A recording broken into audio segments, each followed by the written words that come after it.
Mulai. Bismillahirrahmanirrahim. Assalamualaikum warahmatullahi wabarakatuh. Alhamdulillah. Alhamdulillahilladzi arsala rasulahu bil huda wa dinil haq liyudhhirahu 'ala ad-dini kullihi walau karihal musyrikun. Asyhadu an la ilaha illallah wahdahu la syarikalah wa asyhadu anna Muhammadan abduhu wa rasuluh. Allahumma shalli wa sallim wa barik ala Sayyidina Muhammadin wa ala alihi wa ashabihi wa man tabi'ahum bi ihsanin ila yaumiddin, amma ba'd. Alhamdulillah, ikhwah fiddin, azanillah wa iyyakum sekalian. Pada sore hari ini, insyaallah kita akan kembali melanjutkan pengajian kita pada kitab Nailur Roja, Syarah Safinatin Najah, yang ditulis oleh Syekh Ahmad bin Umar Asy-Syatiri rahimahullahu ta'ala rahmatan wasi'ah. Baik. Kemarin terakhir kita masuk pada pembahasan rukun Islam. Tidak selesai. Insya Allah pada pertemuan kali ini kita akan membahas rukun Islam dan rukun iman. Karena di awal penulis matan, yaitu penulis Safinatul Najah, beliau mengawalinya dengan pembahasan rukun Islam dan rukun iman. Kemarin kita sudah membahas tentang syahadat la ilaha illallah. Syahadat maknanya apa? Kita review sedikit. Bismillahirrahmanirrahim. Qala al-musannifu rahimahullahu ta'ala wa nafa'ana bihi wa bi ulumihi fi darain amin. Berkata penulis rahimahullahu ta'ala, syahadatu alla ilaha illallah wa anna Muhammadan Rasulullah. Rukun Islam yang pertama adalah syahadat la ilaha illallah Muhammad Rasulullah. Asy-syahadatu hiya at-tayaqqunu wal i'tiqadu. Syahadat secara bahasa artinya tayakkun, meyakini, wal i'tiqad, meyakini sama, yakin dan percaya. Wal ilahu, dan ilah, syahadat la ilaha, huwa fil asli al ma'budu walau bi ghairi haqqin. Artinya ilah secara asal itu adalah al ma'bud, yang disembah. Maka kemarin sempat kita bahas ya, bahwasanya ilah itu bukan khalik. Ilah itu tidak diterjemahkan sebagai khalik, tapi diterjemahkan sebagai al ma'bud, yang disembah. Karena nanti konsekuensinya berbeda.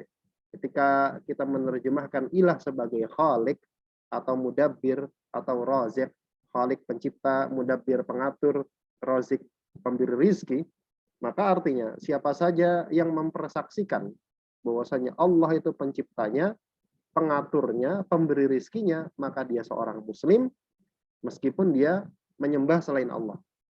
Meskipun dia menyembah selain Allah. Kenapa? Karena dia sudah memenuhi rukun. Sudah memenuhi rukun syahadat tadi, mengakui ilah sebagai ilahnya Allah, penciptanya Allah. Tapi itu tidak cukup. Kenapa? Karena ilah artinya adalah al-ma'bud, yang disembah secara bahasa. Walau bi ghairi haqqin, meskipun yang disembah itu enggak benar. Secara bahasa itu tetap disebut ma'bud. Wal muradu huna al-ma'budu bi haqqin. Tapi yang dimaksud di dalam kalimat syahadat ini adalah al-ma'budu bihaqqin, yang disembah dengan benar. Kenapa? Karena banyak sekali benda-benda atau oknum-oknum di dunia ini yang disembah oleh manusia, tapi dia tidak benar. Tidak benar. Al-makna, maka maknanya adalah, makna dari syahadat ini adalah annal awwala min arkanil Islam, bahwasanya rukun Islam yang pertama adalah tayakkunu wa'tiqadu, meyakini annala ma'buda bihaqqin fil wujudi illallah, bahwasanya tidak ada yang berhak untuk disembah dengan benar fil wujud, di alam semesta ini. Fil wujud ini nanti terjemahannya agak panjang gitu, diartikan sebagai di alam semesta saja begitu, illallah, kecuali Allah. Wa anna sayyidana Muhammadan Rasulullahi ilal insi wal jin ijma'an, dan bahwasanya Nabi Muhammad adalah Rasulullah, utusan Allah, yang Allah utus ilal insi wal jin, kepada manusia dan jin ijma'an, secara ijma'. Artinya jin pun wajib mengikuti Rasulullah. Kenapa? Karena Rasulullah pun diutus kepada bangsa jin. Wa kadzalikal malaikati 'alal mu'tamadi. Demikian juga Rasulullah itu diutus kepada bangsa malaikat 'alal mu'tamad, menurut pendapat yang mu'tamad, menurut pendapat yang kuat di dalam mazhab Syafi'i. Jadi dikatakan bahwasanya malaikat pun diperintahkan untuk mengikuti Rasulullah. Itu rukun Islam yang pertama. Kemudian wa iqamus shalah, mengerjakan sholat. Nah, ini rukun Islam yang kedua. Nah, ini pelajaran TPA ya, pelajaran SD. Tapi alangkah bagusnya kita mengulang. Al-iqamu huwal iqamatu wal iqamatu hiyal mulazimatu wal istimraru. Iqamah, al-iqam itu iqamah.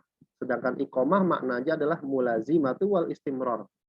Terus-menerus dan konsisten. Mulazimah, istimrar itu terus-menerus dan konsisten. Jadi terus-menerus melaksanakan sholat. Terus-menerus dan konsisten melaksanakan sholat. As-sholatu lughatan. Sholat secara bahasa maknanya adalah ad-du'a'u. Doa. Maknanya adalah doa. Jadi secara bahasa sholat maknanya doa. Tapi nggak boleh ya kemudian lafal-lafal di dalam syariat yang punya makna secara definisi, punya makna syariat, itu kemudian dikembalikan kepada makna bahasa, itu tidak boleh. Itu tidak boleh. Qila mutlaqan. Ada yang mengatakan doa secara mutlak. Mau doa baik, mau doa jelek, itu disebut sholat dalam bahasa Arab. Orang mendoakan jelek itu juga disebut sholat. Nah, secara bahasa. Wakila bi khairin. Ada yang mengatakan mendoakan kebaikan. Jadi khusus mendoakan kebaikan. Kalau orang mendoakan kebaikan itu disebut sholat secara bahasa. Wasyar'an secara syariat, sholat adalah aqwalun wa af'alun muftatihatun bitakbiri muftatimatun bitaslimi ghaliban. Secara syariat, sholat itu maknanya adalah aqwalun wa af'alun. Perkataan dan perbuatan. Artinya kumpulan satu ritual gitu, satu ritual yang isinya ucapan, bacaan, waf'al dan perbuatan. Muftatihatun bitakbiri, yang diawali dengan takbir, takbiratul ihram, muftatimatun bitaslimi ghaliban. Kemudian diakhiri dengan salam. Diakhiri dengan salam ghaliban. Secara umum. Al-makna, maknanya an-nasani min arkanil islami. Rukun yang kedua dari rukun Islam adalah al-mulazimatu wal istimraru ala ada isolati bijami arkaniha wa syurutiha. Adalah konsisten dan terus-menerus untuk melaksanakan sholat bijami arkaniha wa syurutiha, dengan mengerjakan seluruh rukun dan syaratnya. Nah, ada isolah bijami arkaniha wa syurutiha, mengerjakan sholat dengan seluruh rukun dan syaratnya. Ini adalah makna dari hadis shollu kama ra'aitumuni usolli. Sholatlah kalian, kata Rasulullah, sholatlah kalian sebagaimana kalian melihat aku sholat. Apa maknanya? Maknanya adalah sholatlah kalian dengan mengerjakan seluruh rukun dan syaratnya. Kenapa? Karena Rasulullah itu mengajarkan sholat itu beda-beda. Itu kadang caranya begini, kadang caranya begitu. Bahkan di dalam masing-masing mazhab pun ada sedikit perbedaan tata cara. Nah, apakah kemudian dari mazhab-mazhab yang lain itu kemudian salah? Tidak. Makanya para ulama mazhab kemudian menerjemahkan bahwasanya makna shollu kama ra'aitumuni usolli adalah ada usolah bijami arkaniha wa syurutiha. Jadi paham insyaallah ya. Itu rukun Islam yang kedua. Kemudian wa ita'uz zakah. Rukun Islam yang ketiga adalah membayar zakat. Al-ita'u huwal i'ta'u. Ita itu maksudnya adalah i'ta', memberikan. Memberikan. A'ta yu'ti i'ta'an. Wa zakatu, zakat lugotan secara bahasa adalah an-nama'u wa tadhiru. An-nama'u tumbuh, berkembang, wa tadhiru dan mensucikan. Makanya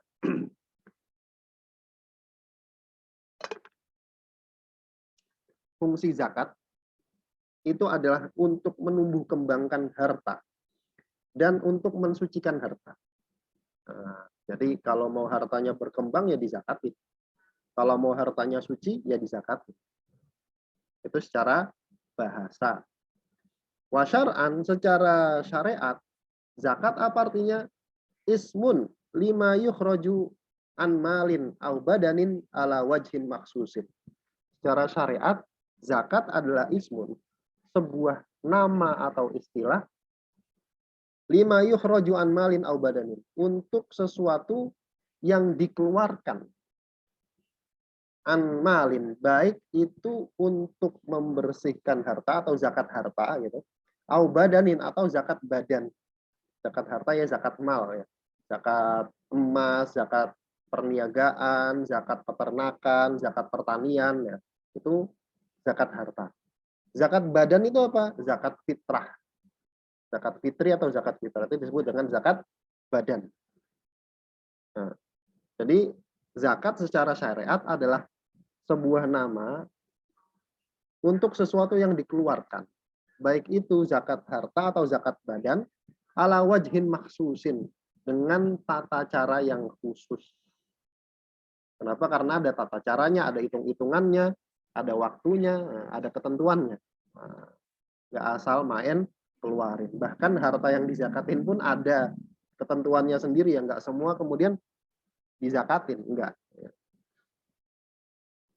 Al makna, maka maknanya an-natsalisa min arkanil Islam, bahwasanya rukun Islam yang ketiga adalah i'ta'uz zakati lil mawjudina minal mustahiqina fi'lan inda tamakkuni minhu, adalah mengeluarkan zakat atau menyerahkan zakat lil mawjudina, wajib bagi yang maujudin, yang mampu, yang punya gitu, minal mustahiqina fi'lan, kepada yang mustahik, yang berhak, fi'lan, untuk dikerjakan inda tamakkuni, ketika memungkinkan minhu, untuk mengerjakan.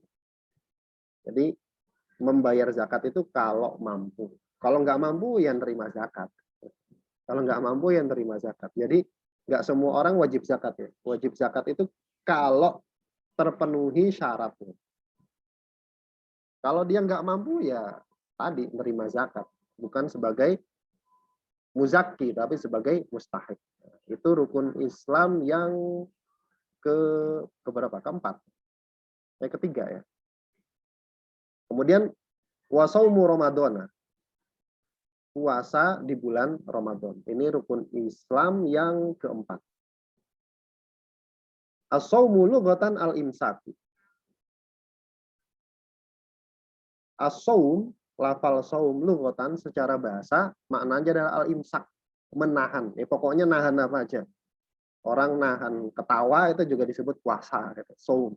Orang nahan menahan untuk tidak bicara itu sebagaimana di surat Maryam, inni nadartu lirrahmani sauma, itu juga disebut puasa, puasa ngomong. Nah, orang nahan ketawa, puasa ketawa juga disebut saum secara bahasa. Wasyara'an, secara syariat, apa itu puasa? Imsakun maksusun, ritual menahan diri yang khusus, artinya sesuatu, menahan segala sesuatu, ala wajhin maksusin, dengan tata cara yang khusus, biniatin maksusotin, dengan niat khusus juga. Karena niatnya nggak bisa yang lain. Tiap hari puasa Ramadan itu niatnya satu-satu. Kalau dalam mazhab Syafi'i begitu. Jadi per hari itu harus niat.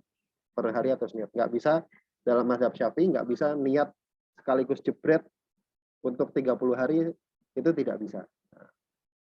Wa Ramadana, Ramadan adalah ismu syahri at-tasi'i minasanati al-hijrati. Adalah nama bulan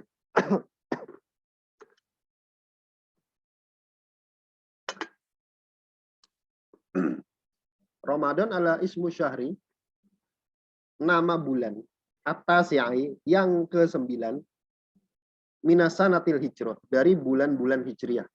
Jadi Ramadan itu bulan ke-9 gitu ya. Summiya bidzalika, dinamakan Ramadan li'annahum lamma aradu wat asma'i syuhuri wa faqa istidada hari Ramadan. Kenapa bulan Ramadan ini apa namanya pengetahuan gitu. Kenapa bulan ke-9 itu sama orang Arab disebut Ramadan? Li'annahum, karena mereka orang-orang Arab dulu lama arodu, tatkala mereka ingin wada'a asma'i syuhur, meletakkan nama bulan. Nah, ini menarik nih. Konsep wado' ini bisa dijelaskan dari sini. Kalau yang pernah belajar bahasa Arab Jurumiyah, itu kan babul kalam kan, al kalamu huwal lafdul murakkabul mufidu bil wada'i. Kalam adalah sebuah lafal, al kalamu huwal lafdul murakkabu, yang tersusun, al mufidu, yang memberikan faedah, bil wada'i, dengan wado. Dengan wado. Wado itu apa sih? Konsep wado itu apa sih? Konsep wado itu kalau dalam bahasa kita itu konsep peletakan atau penyematan sebuah nama untuk satu benda atau satu peristiwa atau satu waktu. Itu namanya wado. Misalkan orang Indonesia menyebut tempat untuk keluar masuk rumah itu disebut dengan pintu. Nah, itu namanya proses wado. Dan itu disepakati. Orang-orang Indonesia zaman dulu itu sepakat menyebut tempat atau posisi di dalam rumah, lubang yang ada di dalam rumah untuk keluar masuk orang itu disebut pintu. Itu namanya proses peletakan wado. Jadi orang Indonesia meletakkan kata pintu pada benda untuk dijadikan tempat keluar masuk. Nah, itu namanya konsep wado, seperti itu ya. Nah, ini juga sama. Karena mereka, para orang-orang Arab dulu, tatkala mereka ingin meletakkan nama bulan ke-9, gitu, meletakkan nama bulan ke-9 itu wafaqo istidada hari Ramadan. Itu bertepatan atau berkesesuaian dengan sangat panasnya tanah ketika itu. Ramadan itu tanah yang panas, yang apa namanya, kalau pernah lagi terik-teriknya, kemudian bumi atau tanahnya itu menjadi panas, itu disebut dengan Ramadan. Nah, makanya bulan ke-9 disebut dengan Ramadan. Kenapa? Karena waktu dulu, waktu orang-orang Arab dulu pengen ngasih nama bulan ke-9, ini apa nih? Apa ya enak ya dikasih namanya? Oh, waktu itu lagi bertepatan dengan panasnya tanah. Oh, disebut aja Ramadan. Begitu. Kemudian maknanya adalah anna rabi amin arkanil Islam. Bahwasanya rukun Islam yang keempat adalah al-imsaku fi kulli naharin min Ramadana an jami'il muftirat.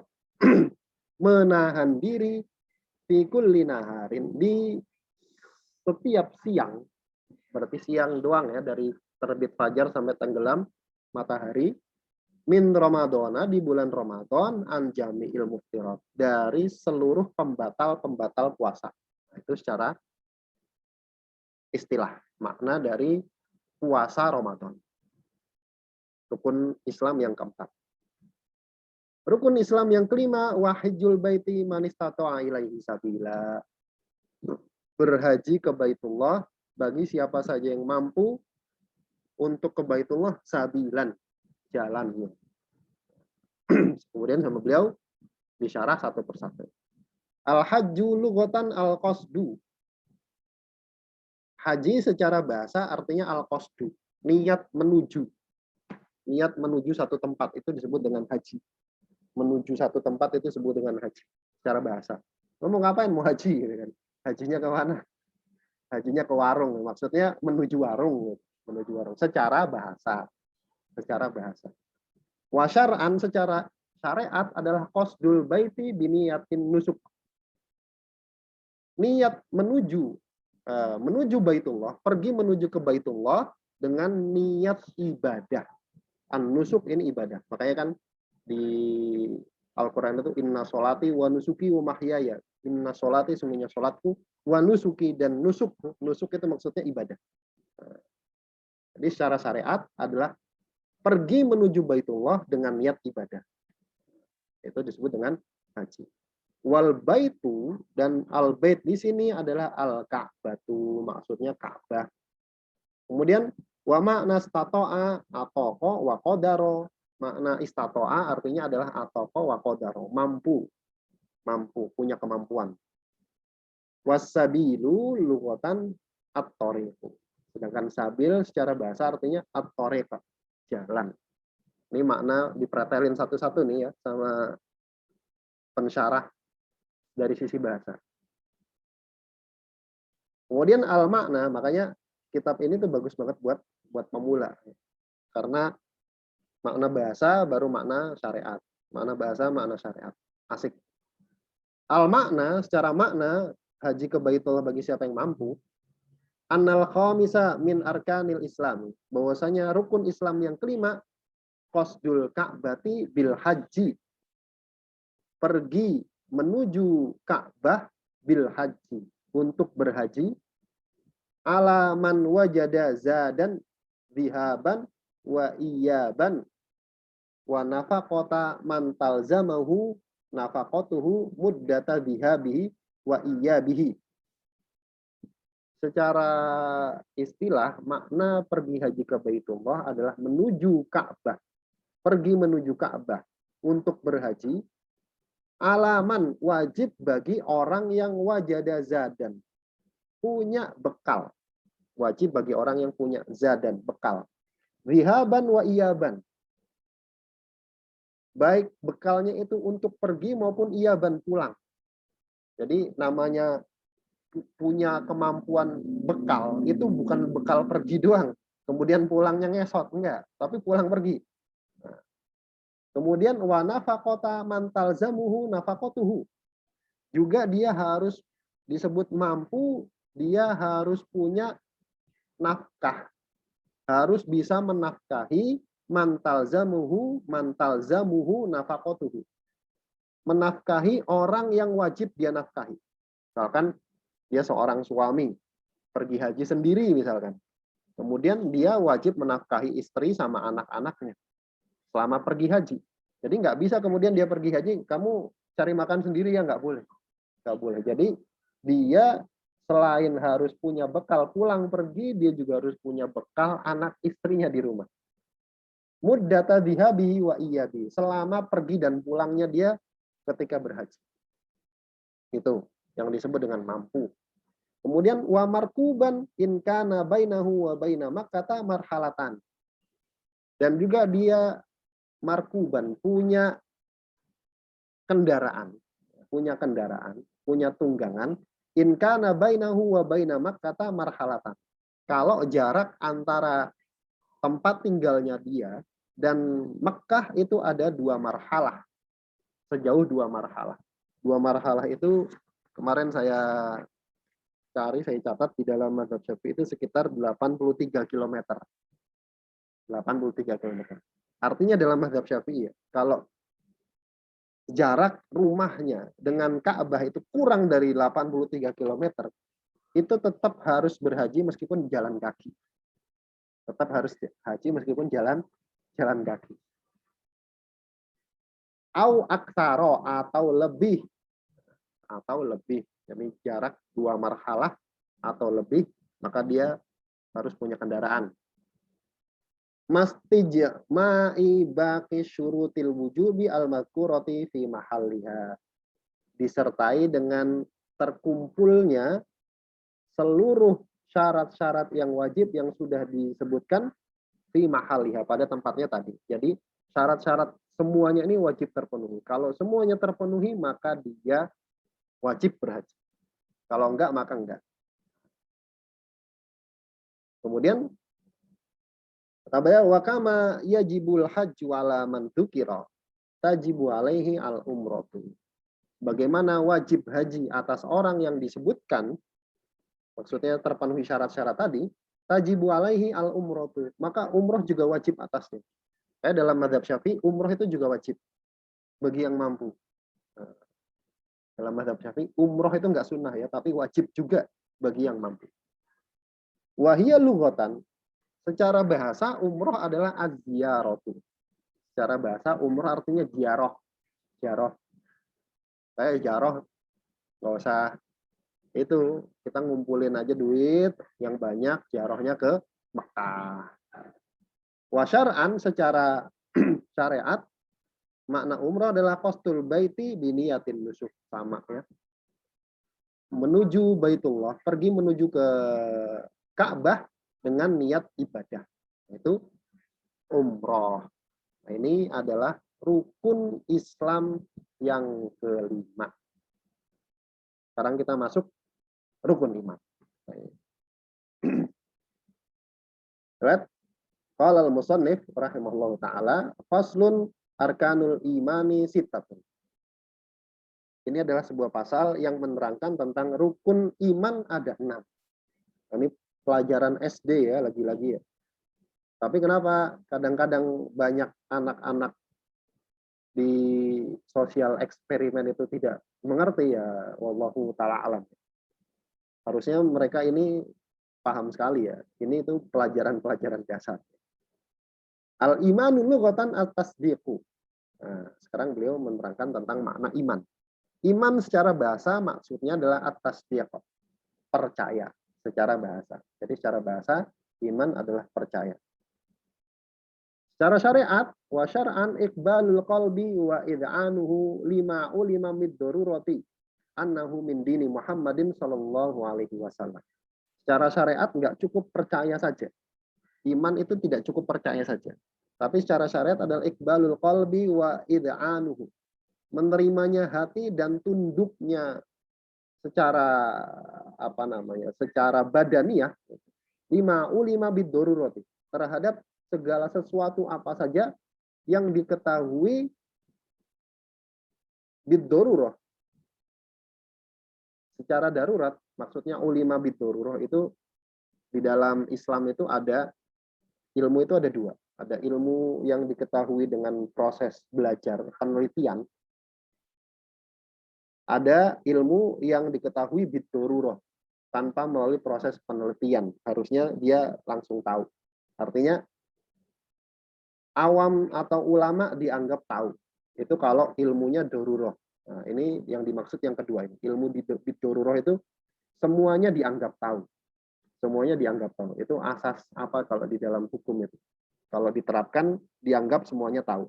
Misalkan pemerintah mengundang-undangkan besok PPKM yang melanggar harus begini. Diundang-undangkan ya semuanya dianggap tahu. Meskipun belum belum ada sosialisasi dan sebagainya. Itu kan asas hukum kan seperti itu. Nah, itu sama. Di dalam Islam ada yang seperti itu.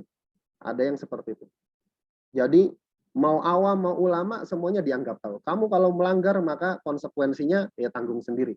Ada yang kufur, ada yang fasik, ada yang segala macam. Nah, itu namanya sesuatu yang diketahui secara darurat. Jadi tunduknya hati dan badan dengan semua yang diketahui secara darurat, bahwasanya hal tersebut min dini Muhammadin sallallahu alaihi wasallam, termasuk dalam agamanya Nabi Muhammad sallallahu alaihi wasallam. Ini definisi iman ini kurang menggigit gitu ya. Kurang dalam, karena definisi iman menurut para ulama salaf terdahulu itu terdiri dari tasdikun bil qalbi, kemudian membenarkan dengan hati, kemudian mengucapkan dengan lisan, wa nutqun bil lisan, mengucapkan dengan lisan, kemudian wa amalun bil arkan, dan mengamalkan dengan anggota badan. Nah, itu definisi iman. Definisi iman menurut ulama-ulama salaf. Kemudian al-makna, secara makna, annal ajza allati la tatahaqqaqu mahiyatul imani illa biha sittatun. Maknanya bahwasanya makna rukun iman 6 gitu ya. Bahwasanya bagian-bagian yang tidak akan terwujud inti iman kecuali dengan bagian-bagian tadi itu bagiannya ada 6. Makna rukun iman ada 6 itu adalah bahwasanya bagian-bagian yang inti iman itu tidak akan terwujud kecuali dengan bagian tersebut, itu ada 6. Yang pertama apa? Yang pertama adalah antuk minabillah. Kamu beriman kepada Allah. Mengimani kepada Allah. Maknanya adalah al-awwalu min arkanil iman. Rukun iman yang pertama, al-imanu bi annallaha subhanahu wa ta'ala mawjudun. Mengimani bahwasanya Allah subhanahu wa ta'ala mawjudun. Nah, ini satu. Ini iman terhadap wujudiyahnya Allah. Allah itu ada. Wa annahu wahidun. Bahwasanya Allah itu wahid, Maha Esa. Fi dzatihi wa sifatihi. Dalam zatnya dan sifatnya. Nah, ini berarti asma wa sifat. Waf'alihi dan perbuatannya. Ini rububiyah berarti. Perbuatannya. La syarika lahu fil uluhiyati. Dan tidak ada sekutu bagi Allah fil uluhiyati. Di dalam uluhiyahnya 4. Sudah terwujud 4 ini ya. Pertama tauhid mengimani wujudnya Allah, kemudian mengimani nama-nama dan sifat-sifatnya Allah, kemudian mengimani perbuatannya Allah. Allah itu Maha menciptakan, Maha memberi rizki dan seterusnya. Kemudian mengimani bahwasanya la syarika lahu fil uluhiyah, tidak ada sekutu baginya di dalam uluhiyah. Makanya ini jadi poin menarik bahwasanya tauhid uluhiyah itu bukan monopolinya orang yang dikatakan Wahabi. Ya. Wahya, apa itu uluhiyah? Wahya istihqaqul ibadah, yang berhak untuk mendapatkan ibadah. Jadi hanya Allah yang berhak untuk mendapatkan ibadah. Wa annahu yajibu lahu ta'ala kullu kamalin yaliku bidzatihi aliyati. Bahwasanya yajibulahu ta'ala, wajib bagi Allah subhanahu wa ta'ala. Apa yang wajib? Kullu kamalin, setiap kesempurnaan, yaliku bidzatihi, yang layak bagi zatnya Allah, al-aliyati, yang maha tinggi. Zatnya Allah yang maha tinggi. Wa yastahilu alaihi jami'un naqais, dan mustahil atas Allah itu seluruh sifat-sifat cacat atau kurang. Ini adalah makna dari mengimani Allah Subhanahu wa taala. Nah, menarik ya. Ternyata lafal uluhiyah yaitu istiqaqul ibadah itu juga ada di dalam Nailur Raja. Kemudian kata beliau, wa'lam annahu yajibu 'alal mukallafi an ya'rifa min aqaidil imani fi haqqihi ta'ala as-sifatil wajibata lahu wal mustahilata 'alaihi. Ini kemudian ini sebagaimana latar belakang akidah beliau, yang beliau memang tumbuh di lingkungan Asy'ariyah.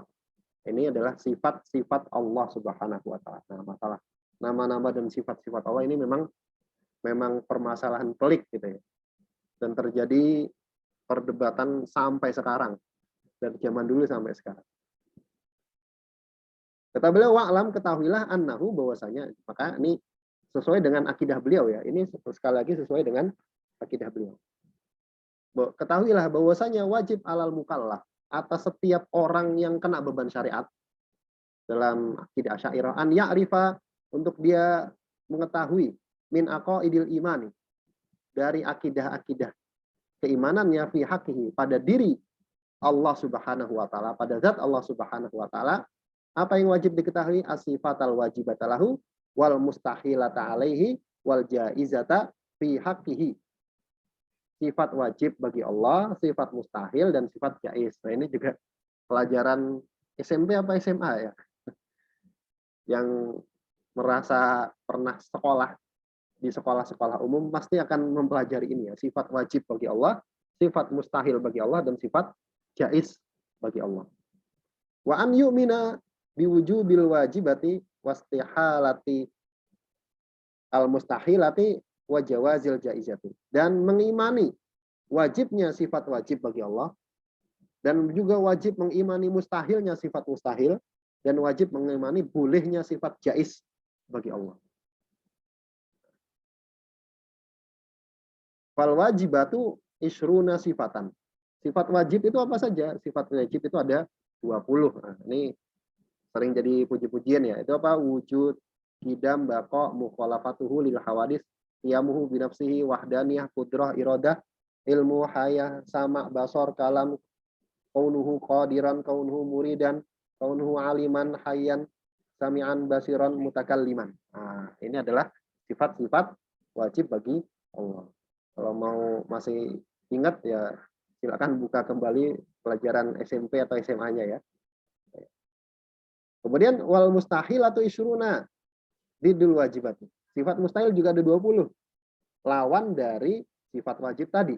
Yaitu apa? Al-adamu wal hudusu wa turul adam.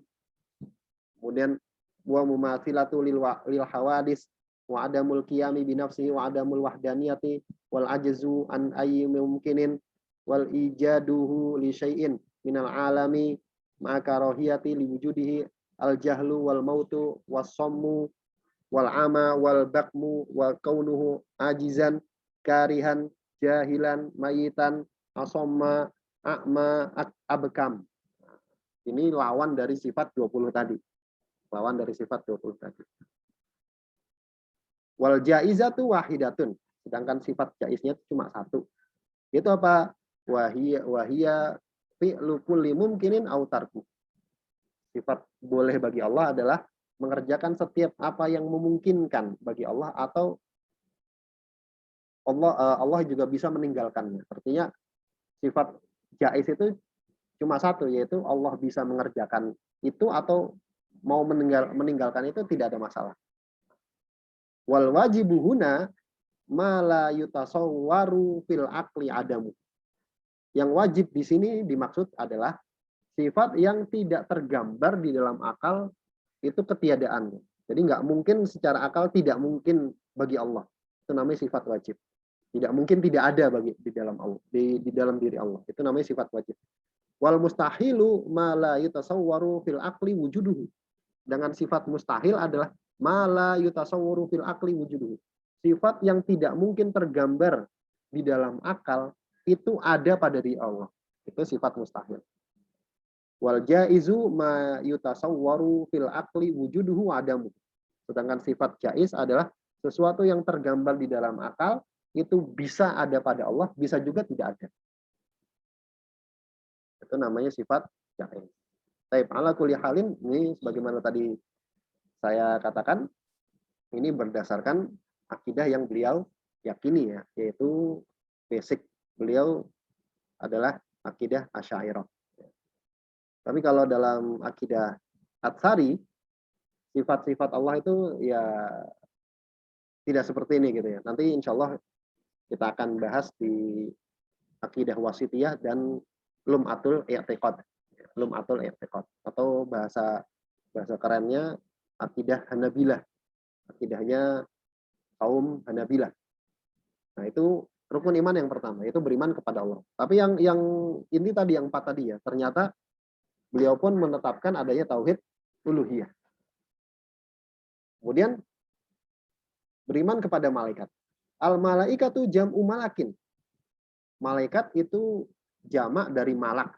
Jadi malaikat itu udah jadi bahasa Indonesia ya. Ternyata malaikat itu bukan isim mufrad, bukan kata tunggal, tapi kata jamak.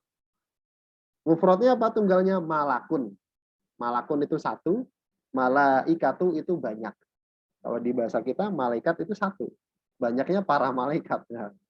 Tapi nggak ada masalah. Bifat hilam dengan bifathah lamnya malakun.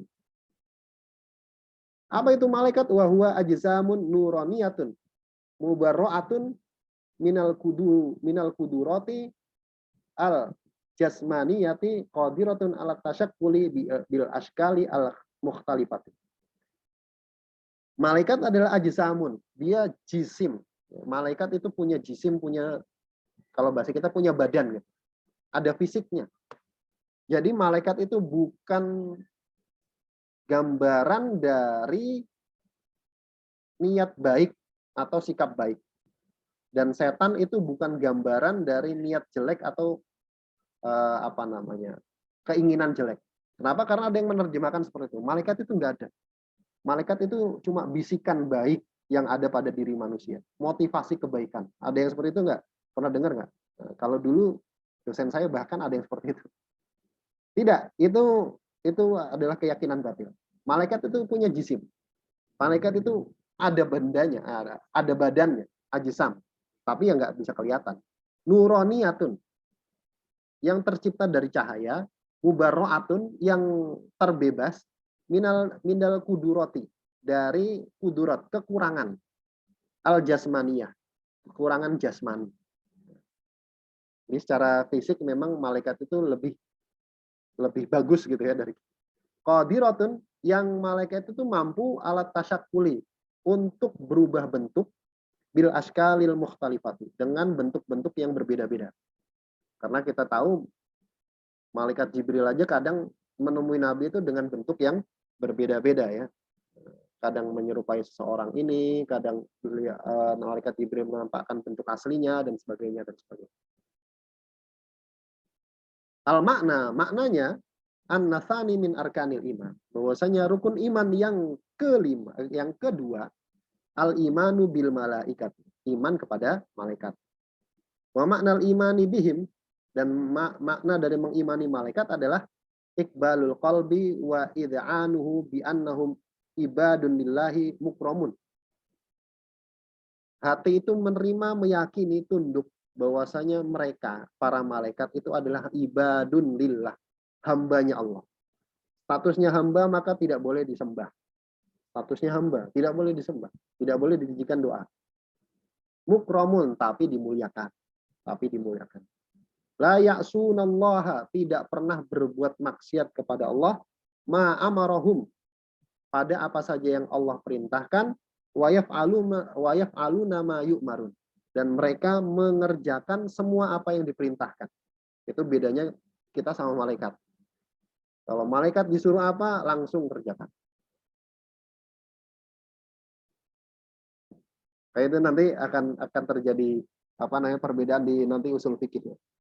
Perintah itu yufidul fawr atau tidak? Perintah di dalam Al-Quran dan Sunnah itu memberikan faedah, harus segera dilakukan atau tidak? Kalau dalam mazhab Syafi'i tidak harus segera dilakukan, tapi harus dilakukan. Wa annahum sufara'u lil sufara'ullahi bainahu wa baina khalqi. Dan bahwasanya malaikat itu sufara. Sufara itu duta, perantara. Nah, perantara antara Allah, perantaranya, dutanya Allah, antara Allah dan makhluknya. Artinya yang menyampaikan wahyu kepada Rasul itu malaikat. Mutasarrifuna fihim kama adina. Mereka mengerjakan tugas yang dibebankan kepada mereka kama adina, sebagaimana Allah perintahkan. Adina ini selalu diterjemahkan dengan umiro ya, kalau berkaitan dengan Allah. Jadi izin Allah itu maksudnya perintah Allah. Kalau dari mana? Itu di dalam tafsir Jalalain. Kan guru saya kalau menerjemahkan izin Allah itu selalu perintah Allah. Shadiquna fima akhbaru. Para malaikat ini shadiqun. Mereka jujur. Fima akhbaru, terhadap semua yang mereka kabarkan kepada Rasul. Jadi nggak pernah namanya malaikat itu khianat tuh nggak ada ya. Malaikat membawakan wahyu kepada Muhammad Rasulullah SAW itu selalu benar. Nggak mungkin salah sasaran, nggak mungkin salah alamat, dan nggak mungkin kurang. Dan nggak mungkin kurang. Wa annahum balighuna minal kasrati. Dan mereka, para malaikat itu mencapai jumlah yang banyak, ma la ya'lamuhu illallahu ta'ala. Yang mana jumlahnya itu hanya Allah Subhanahu wa ta'ala yang tahu. Bagaimana disebutkan di Arsy itu, di langit ketujuh ya. Di langit ketujuh itu ada Baitul Ma'mur. Di mana Nabi Ibrahim itu bersandar di situ. Nabi Ibrahim alaihi salatu wassalam bersandar di dinding Baitul Ma'mur. Yang mana Baitul Ma'mur ini setiap harinya dimasuki oleh 10.000 malaikat, 70.000 malaikat. Nanti dicek lagi, anggap 70.000 sampai 10.000 malaikat setiap hari. Kemudian setelah selesai malaikat ini keluar. Kemudian hari berikutnya masuk lagi 70.000 malaikat yang lain yang berbeda dengan hari kemarin. Artinya yang sudah masuk ke situ nggak akan masuk lagi ke situ. Atau bisa dibayangkan berapa banyaknya para malaikatnya Allah. Dan itu semua segitu banyaknya itu turun waktu malam Lailatul Qadar. Malam Lailatul Qadar. Makanya disebut Lailatul Qadar. Ada yang mengatakan kenapa disebut Qadar? Qadar itu karena sempit. Karena sempit. Saking banyaknya malaikat yang turun itu sampai apa namanya desek-desekan gitu, sempit. Itu Masya Allah. Itu makanya orang yang apa namanya kelewatan malam Lailatul Qadar itu rugi banget, rugi banget.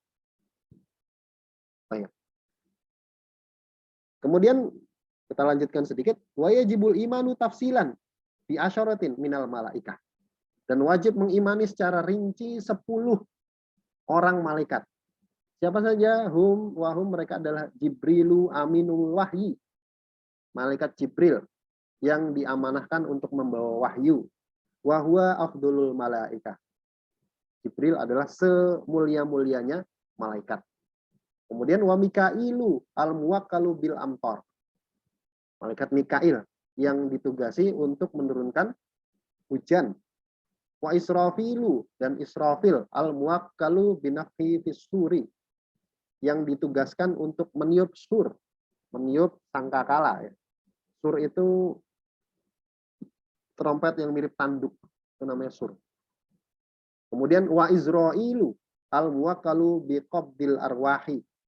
Israel yang ditugaskan untuk mencabut nyawa, mencabut roh.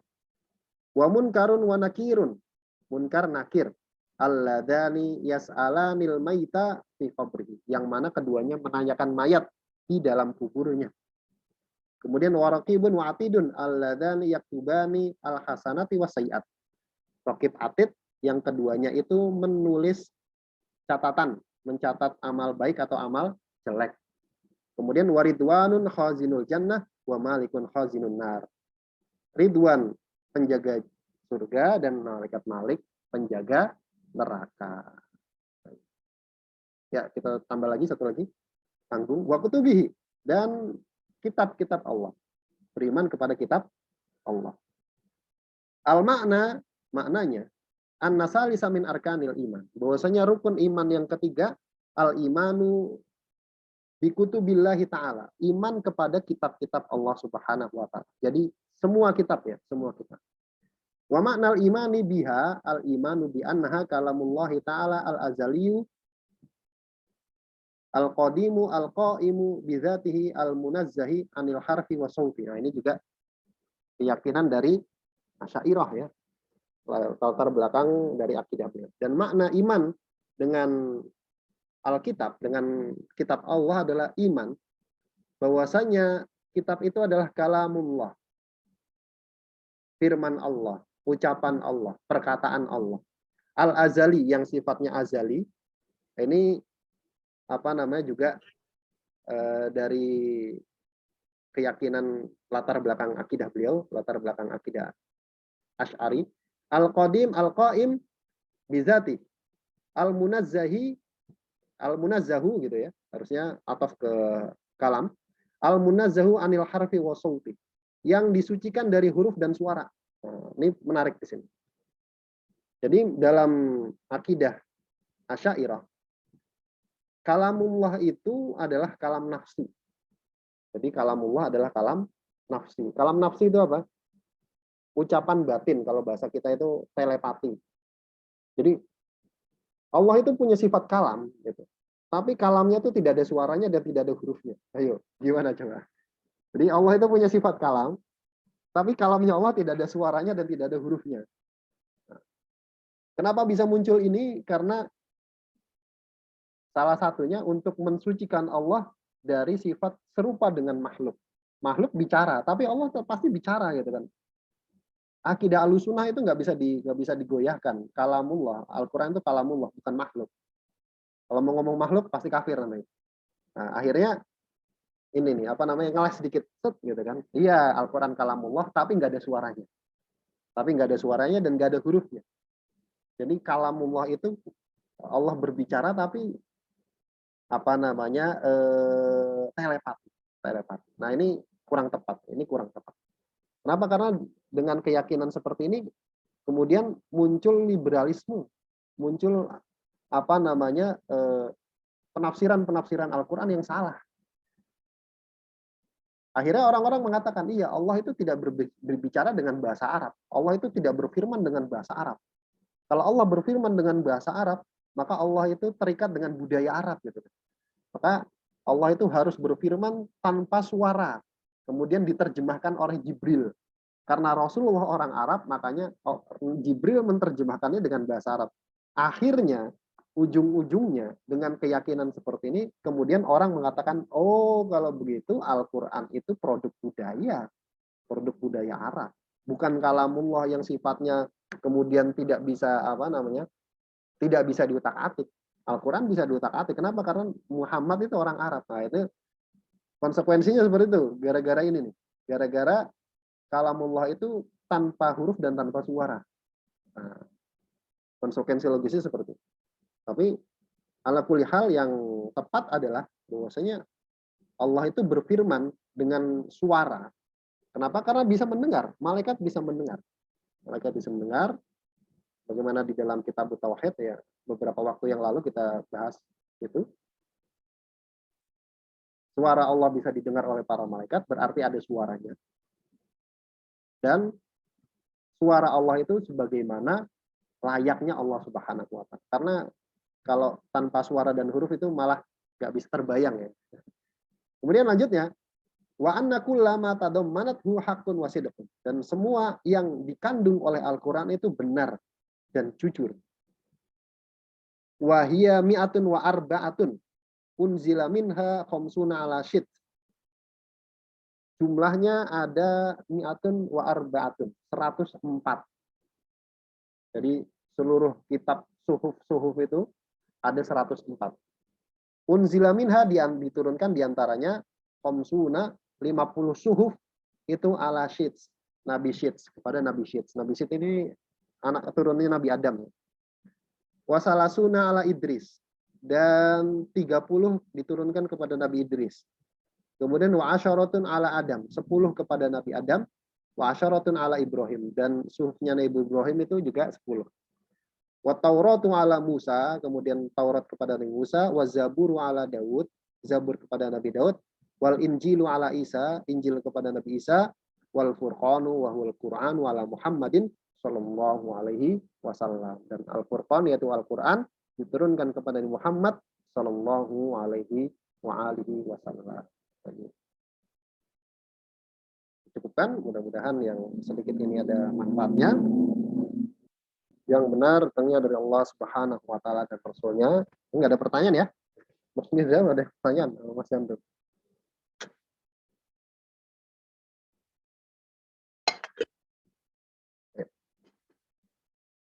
Yang benar datangnya dari Allah Subhanahu wa Ta'ala dan Rasulnya, dan yang salah dari saya pribadi dan dari syaitan.